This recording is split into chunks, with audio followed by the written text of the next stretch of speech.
Olhando os comentários essa semana, eu vi uma galera me recomendando um piloto de um desenho que eu lembrava que passava na Cartoon. O desenho em questão era Historietas Assombradas para Crianças Malcriadas. Provavelmente você conhece esse desenho porque ele é o famoso caso de desenhos brasileiros passando na Cartoon. Então isso faz com que o desenho passe em qualquer emissora nacional possível. E eu acabei me interessando porque me recomendar um piloto de um desenho desses, logo o rascunho do projeto final. Então eu fui atrás e pesquisando no YouTube mesmo, o que me impressiona, tá? Porque existem 1001 pilotos de desenhos que estão tudo no YouTube sem problema nenhum. Eu descobri que Historietas tem não um piloto, e sim 2 pilotos. Na verdade, ele tem um curta que deu origem a tudo e mais pra frente um piloto da série. Mas enfim, é sobre essas duas animações que eu quero falar no vídeo de hoje.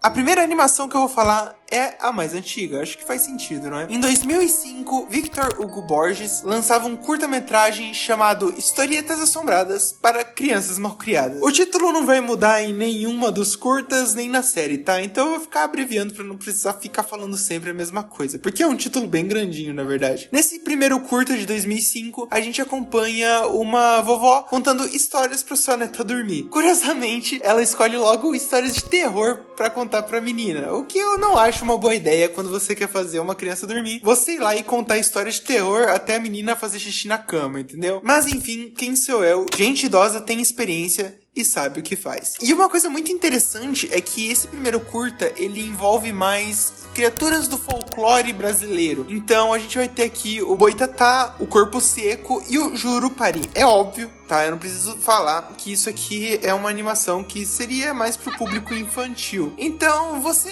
não vai ver a história real desses seres aqui, porque muitas vezes a história desses seres e até mesmo esses seres são muito pesados para um público mais infantil. Então o Victor fez a sua própria interpretação, mudando a história e transformando algo mais como uma lição para uma criança malcriada. Nossa, que incrível! O título faz sentido com a obra. É, pois é. E uma coisa que eu acho bem bonita é a animação da vovó conversando com a menina. Mas por que você não disse toda a animação do negócio? Porque ele tem 2 estilos de 3D e isso aqui se mantém nos 2 pilotos. Quando não tá sendo contada a história, é um modo de animação 3D. E quando ela vai pra história, eles decidem trocar a animação por um cel shading. Sendo sincero, cara, eu acho esse cel shading muito feio. Eu entendo sim que é pra diferenciar, é pra ser algo lúdico e desenhos de livros de folclore, tanto que mais pra frente foi criado um livro baseado nesse curta-metragem com desenhos que são praticamente prints dessa animação e imprimidos em um papel. Só que,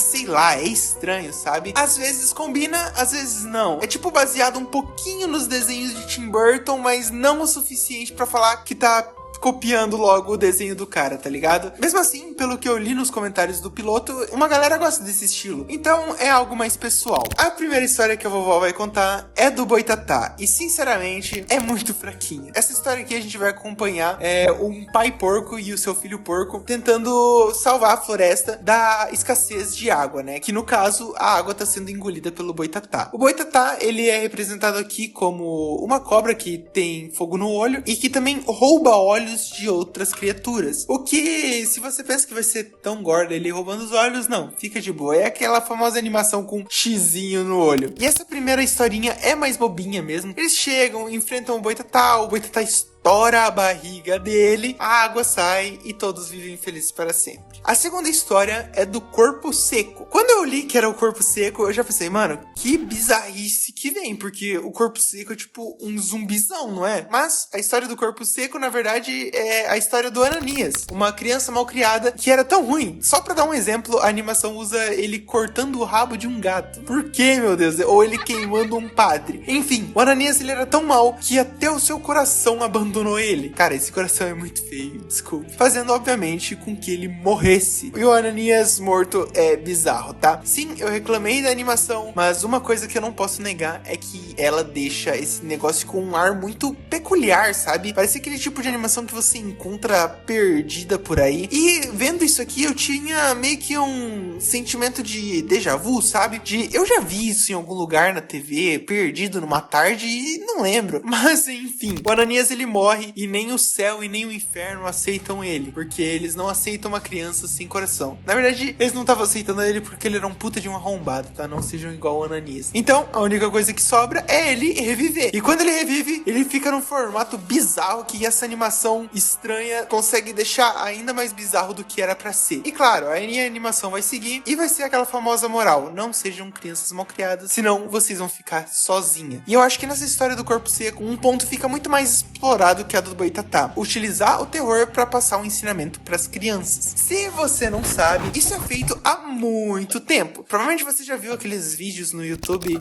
a verdadeira história do Pinóquio, a verdadeira história da Branca de Neve, que geralmente eles acabam contando a história dos irmãos Grimm. E é muito mais bizarra do que as versões que a gente tem hoje em dia, porque é exatamente o que esse desenho quer passar. Ele quer usar o terror pra tentar mostrar pra crianças malcriadas que se deve e não se deve ser feito. Essa segunda história eu acho que é um exemplo muito melhor do que a primeira, que era só um boitatá que estourou a barriga de água, pra mostrar pra criança que não seja uma arrombada. E, claro, a terceira história é do Jurupari, que é um duende, que quando você subia de uma certa forma, você acaba chamando ele. Aqui, a gente também tem uma criança malcriada, quem diria, né? Duas crianças malcriadas num negócio que tem crianças malcriadas no título. Aqui, a gente acompanha a história da Filomena, uma criança atentada que não parava quieta, até o momento que a sua mãe fala pra ela se aquietar e ir dormir, pelo amor de Deus, pra ela não pular na cama e que se ela abrir a boca de novo, não vai ter bolo no outro dia. Mas a Filomena, como é uma criança muito inteligente, percebe que a mãe dela falou pra ela não gritar e nem pular, mas não que ela não podia assobiar. E ela começa a assobiar. A mãe dela vem, fala que não é pra ela assobiar desse jeito, porque senão algo muito ruim vai acontecer. Mas a Filomena tá nem aí. Ela começa a assobiar de novo, até que de repente o Jurupari aparece pela janela. O Jurupari é meio que um duende bizarro que parece que saiu de um jogo mobile aqui. E sinceramente, a única coisa que ele faz é te assoprar um pó do sono e você capotar. É meio que assim. E depois dessa história da Filomena, a netinha da vovó tá se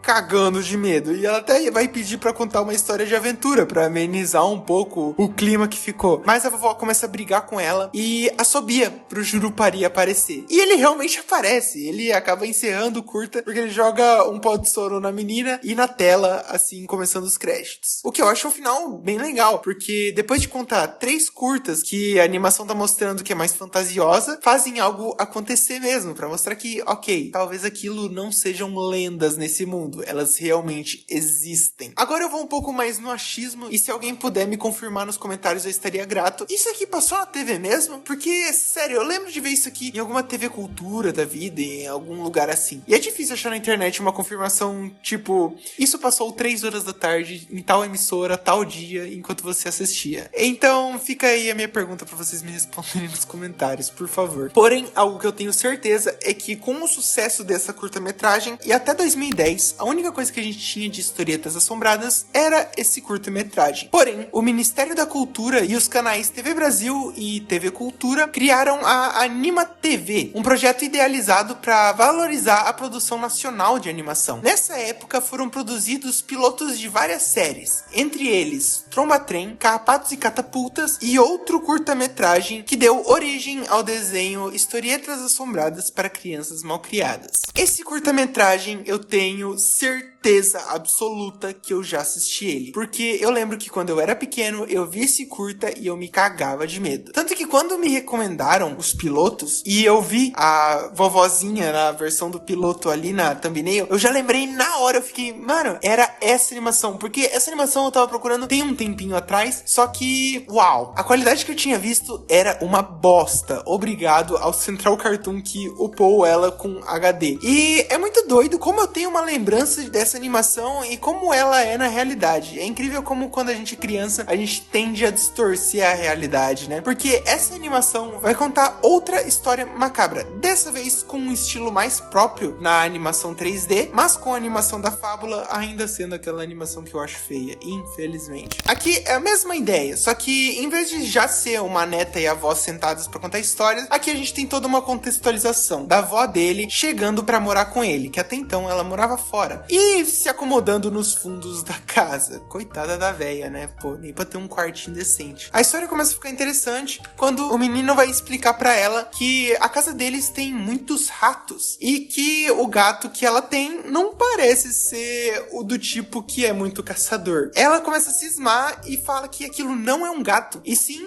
um homem amaldiçoado. Então dá início à nossa história, que conta a história de Afonsinho, um inventor que gostava de ajudar as pessoas, mas que acaba se apaixonando por uma cigana e, ficando maluco de amor, ele vai atrás da mulher. Quando ele finalmente consegue conversar com ela, eles veem que eles têm muitas coisas em comum e ela decide se casar com ele no mesmo dia. O que, sinceramente, Afonsinho, pelo amor de Deus, cara, para um inventor cheio de cérebro como você é, tem que ser muito burro pra cair numa dessa. Você mal conhece a mulher e já vai casar com ela no outro dia. Enfim, o Afonsinho, na hora do casamento, acaba percebendo uma coisa muito estranha. Na verdade, a mulher era uma bruxa que aprisionava os corpos daqueles que eram apaixonados por ela e usava também a energia vital deles pra se manter jovem. Então, o Afonsinho é aprisionado num corpo de um gato, só que isso não deixou ele burro. Eu sei, pelo visto, o cérebro dele também foi pro gato. E ele acaba dando um jeito de começar um incêndio na igreja e queimar a bruxa e os seus comparsas. Eu lembrava dessa animação ser muito mais macabra do que ela realmente é. Por isso até que eu disse dessa distorção. Quando eu ouvi as thumbnails, eu até pensei que essa aqui ia ser a minha favorita. Mas não, a outra era muito melhor, as 3 histórias. Essa aqui sim é mais longa, é uma historinha mais trabalhada. Mas cara, eu lembrava de tanta coisa bizarra na minha mente. Tipo, sei lá, da bruxa queimando e fazendo uma cara bizarra e uns gritos bizarros. Mas não, é só ela definhando um pouquinho e fechou. Acabou a história, tá ligado? Volta pra avó e pra ele. É engraçado, né? Como diversas vezes a gente distorce o que a gente vê e a gente tem uma lembrança muito diferente do que a coisa realmente é. Tem alguma coisa que vocês lembram ser diferente do que realmente é e vocês meio que caiu a ficha assim quando vocês assistiram? Mano, se vocês quiserem deixar aí no comentário, por favor. Eu não quero me sentir sozinho e maluco de assistir algo quando era criança e ficar imaginando essas coisas. De certa forma, eu agradeço muito as recomendações que vocês deixaram nos comentários pra mim ver esses pilotos. Foi muito bom lembrar dessas animações e achar elas com uma qualidade decente e ver que não era bem do jeito que eu lembrava as coisas. Eu vou deixar o link das animações na descrição. Eu acho legal vocês irem ver, porque mesmo com as minhas críticas aqui, minhas opiniões, não é algo ruim, é algo legal que deu origem a um dos desenhos brasileiros mais famosos que a gente tem hoje em dia. E é importante ver da onde saiu e aonde uma produção nacional conseguiu chegar. E como sempre, todos os créditos estão na descrição e muito obrigado pela atenção.